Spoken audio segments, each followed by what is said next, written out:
My dad was a professional printmaker. I basically grew up around darkrooms and printmaking my whole life.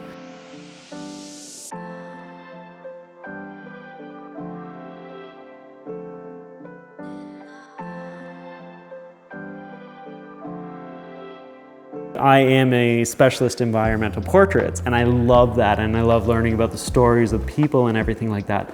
But then, like, my introverted self is like, no, let's just go back into the studio and let's just create some beautiful food stuff.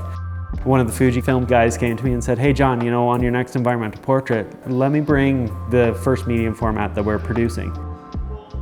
So I shot with it, and then instantly it was like, yes, these are the old Fujifilm colors. Getting that pretty much out of camera, oh my gosh, this is great. So I've been looking forward to the GF tilt shift since I got my hands on the very first GFX50S. The tilting and the shifting amounts on the actual lens give us the capabilities that we need to do all the food photography that I need to do with it. It was one of those things that we wanted to do for a long time, is work with, you know, an older technology like canning. That is an older technology developed out of a need.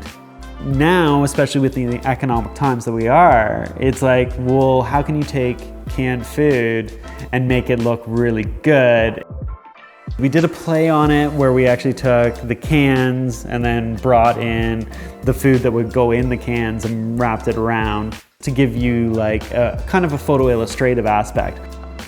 But then what we did in the final dishes, which go paired with the actual can images, is actually took the canned product and made it into really nice dishes that you would actually want to eat.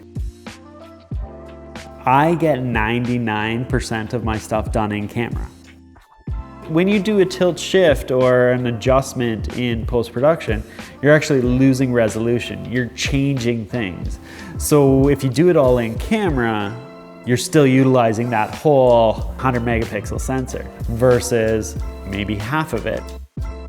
There's the traditional way of thinking for a tilt shift lens where you're utilizing it to correct things. So, you know, correct your focus and correct distortion.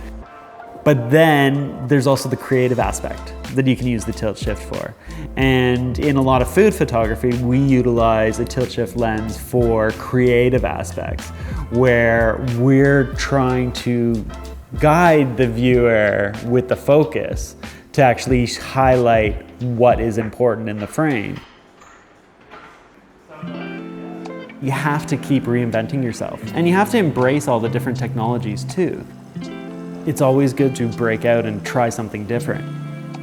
What I've learned is like the technicalities about the lighting and the styling and everything. Basically, you just get so used to it, it's like muscle memory. And then, you know, you can start thinking more about, okay, what's the dish actually look like? How are we gonna play with it? And how are we gonna come up with different concepts and everything like that to make it more like an art form?